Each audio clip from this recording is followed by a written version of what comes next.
بسم اللہ الرحمن الرحیم۔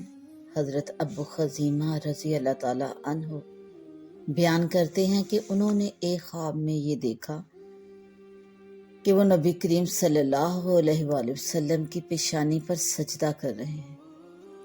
یہ خواب ابو خزیمہ نے آپ صلی اللہ علیہ وآلہ وسلم سے ذکر کیا تو آپ صلی اللہ علیہ وآلہ وسلم لیٹ گئے اور فرمایا، لو اپنا خواب پورا کر لو۔